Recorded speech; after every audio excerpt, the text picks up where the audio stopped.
Assalamualaikum warahmatullahi wabarakatuh. Halo, jumpa lagi di channel Cerita Buku, channel yang ngebahas buku kelas dunia dengan bahasa rakyat jelata.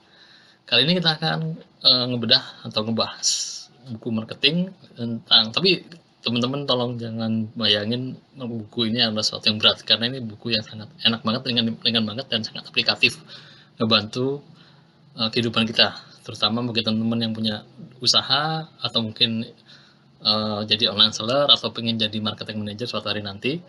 Nah, buku ini adalah buku, menurut saya salah satu buku yang wajib dibaca, karena dengan buku ini sebenarnya kita diajari gimana cara cepat memahami dan menciptakan strategi marketing, terutama untuk pelaku bisnis UMKM. Nah, buku ini sebenarnya jelasin apa itu marketing, cara membuat marketing strategi, sampai tips-tips eksekusinya. Dan seperti saya bilang tadi, sangat cocok, bahkan menurut saya wajib dibaca oleh pelaku UMKM atau online seller, karena banyak sekali tips yang sangat, kalau saya boleh bilang bahasa kerennya, street smart. Jadi itu nggak textbook, tapi street smart, sangat aplikatif. Ditulis bahasanya ringkas banget, enak dibaca, dan saya ngamatin buku ini hanya dalam waktu 2 hari, karena saking asiknya dalam membaca buku ini. Nah, mungkin kalau mau kita ngebawa marketing biar nggak ngawang-ngawang, kita pakai contoh studi kasus sekali ya. Mungkin anggap aja kita diminta untuk ngebuat strategi, misalnya kita jadi adalah owner atau marketing manager sebuah toko buah atau tukang cukur. Pilih mana nih? Kita ambil toko buah aja kali ya, mumpung warnanya oranye sama mirip-mirip dengan warna template PowerPoint-nya. Nah, anggap aja kita diminta atau kita adalah seorang owner atau marketing manager toko buah. Kira-kira gimana sih cara ngebuat marketing strategi yang efektif?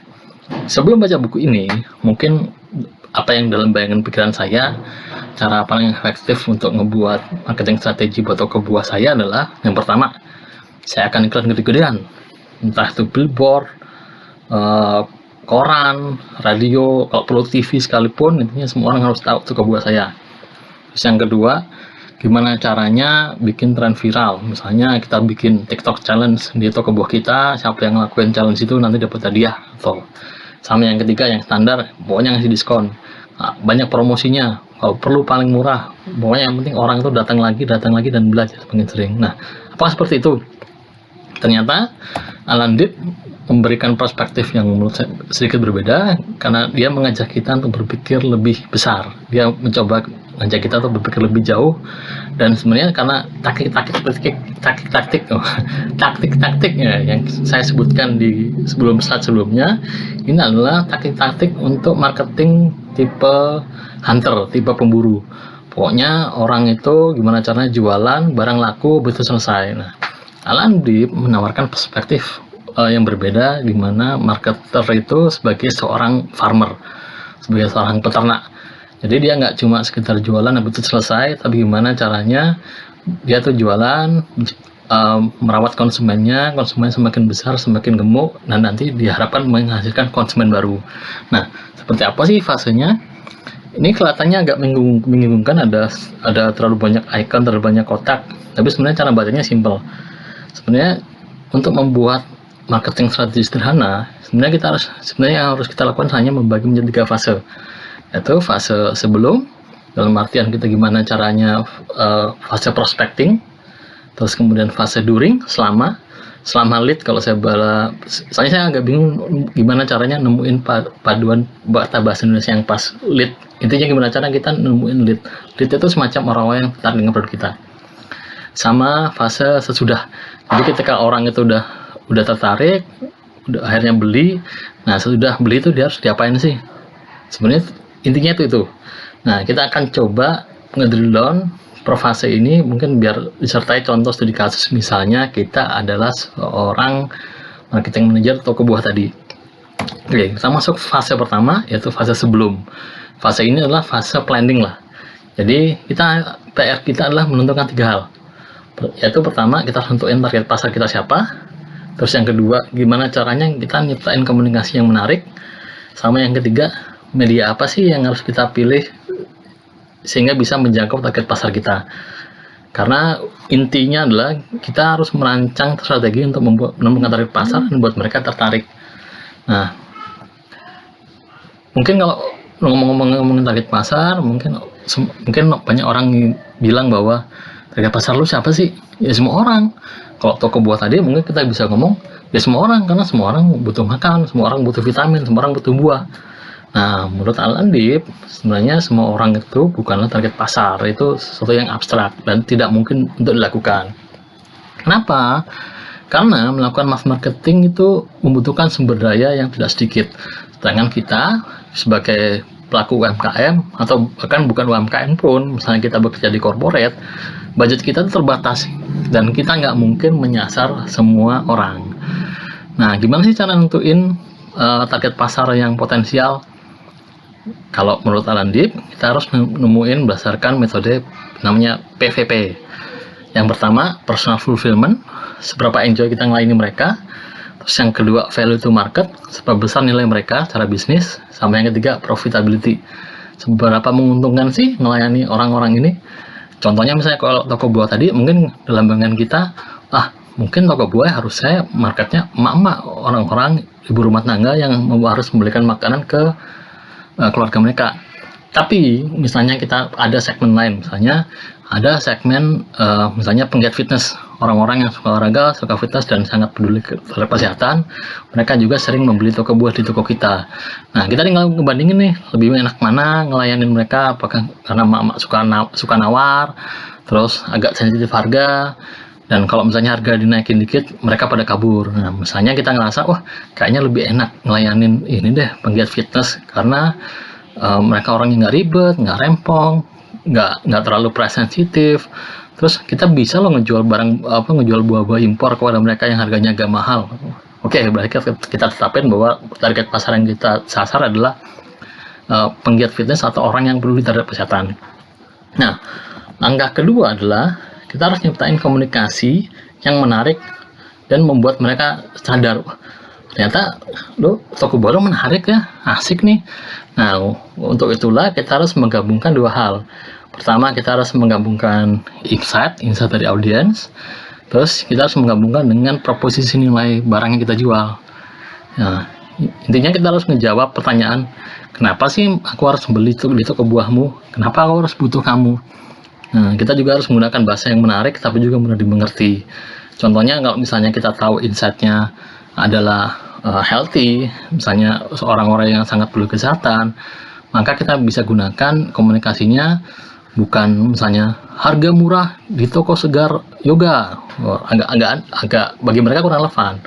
Mungkin kita bisa gunakan pendekatannya lebih misalnya buah segar untuk tubuh yang bugar. Nah, itu contoh doang. Nah, kalau kita udah tahu, wah pokoknya target kita orang-orang yang sangat peduli kesehatan, kita preposisi kita adalah buah segar untuk tubuh yang bugar. Terus kemudian kita tambahin nilai tambah berupa misalnya free ongkos delivery untuk nilai tertentu, serta jaminan uang kembali jika buah yang kita jual itu nggak segar atau rusak.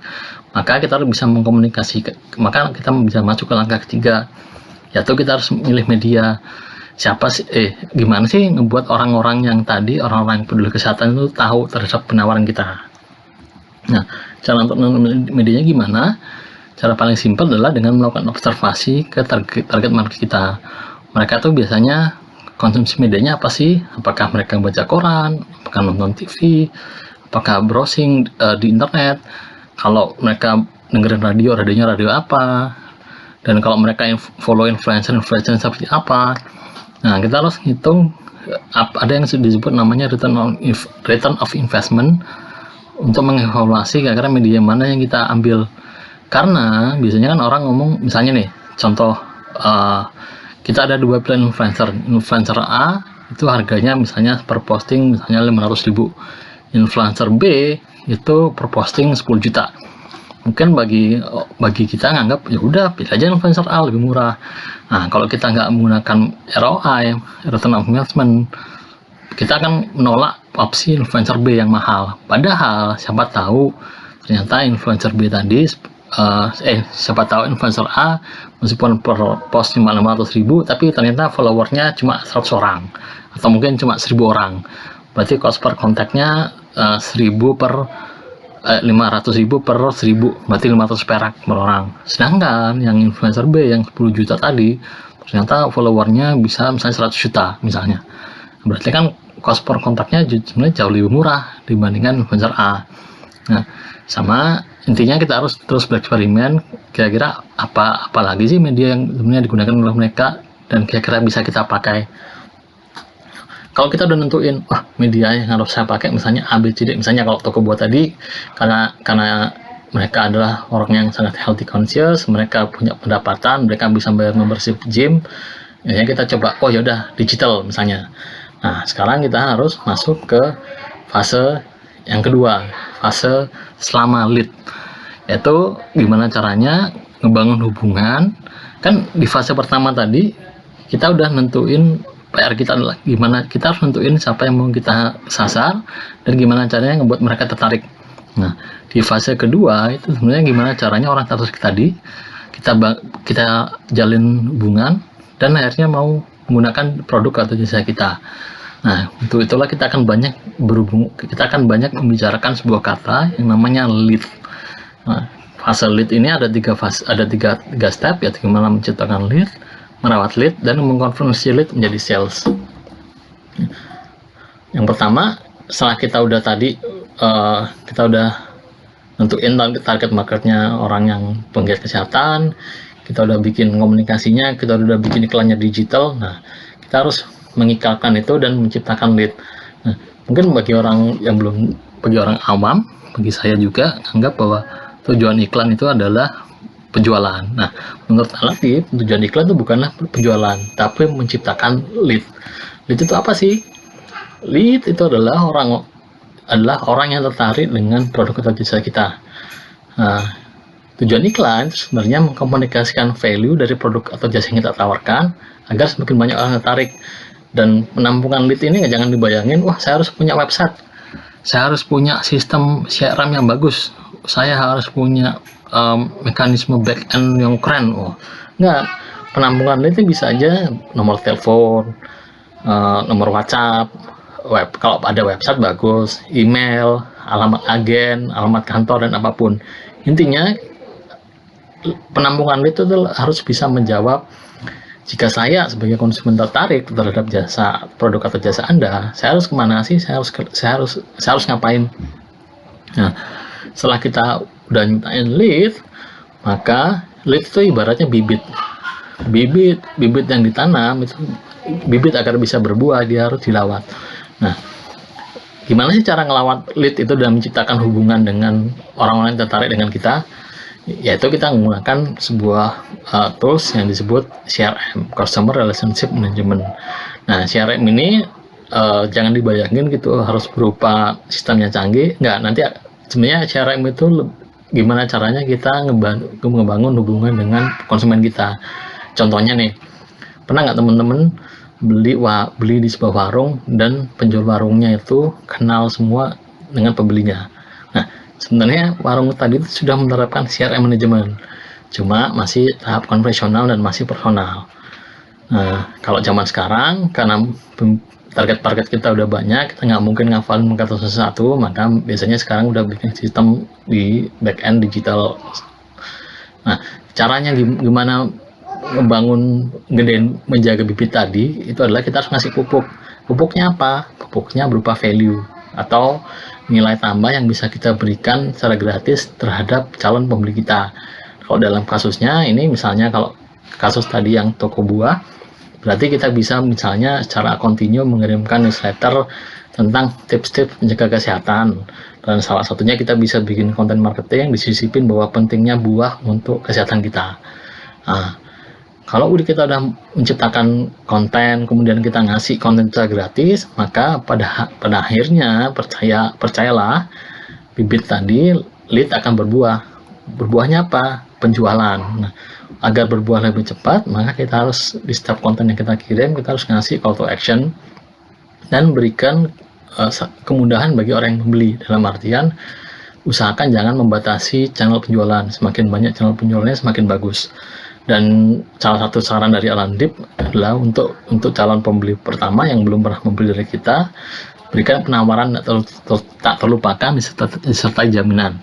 Jadi misalnya kalau contoh buah tadi, misalnya untuk pembeli pertama buah di toko buah yoga akan mendapatkan gratis mangga 1 kilo misalnya, disertai jaminan jika buah yang diterima tidak segar maka uang akan kembali 50%.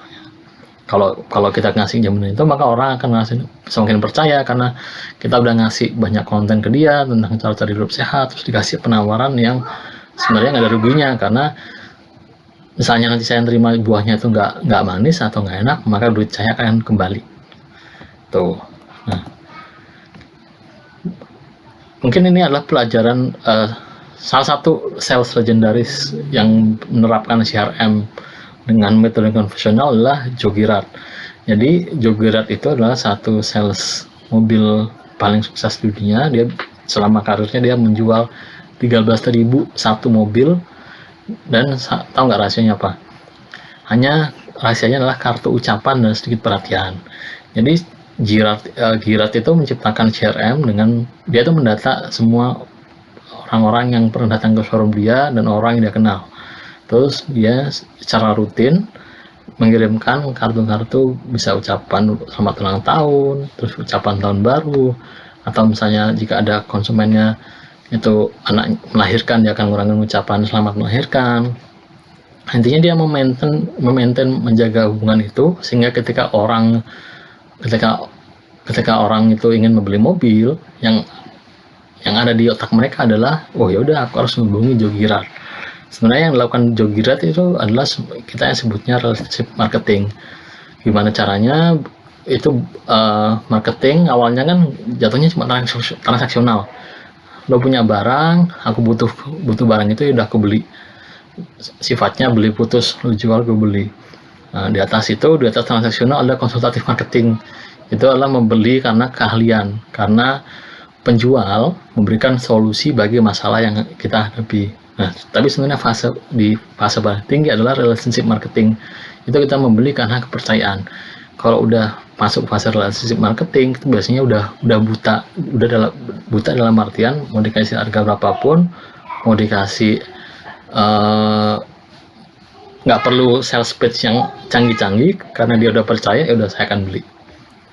Nah, setelah kita beli, apakah tugas kita sebagai marketer sudah selesai?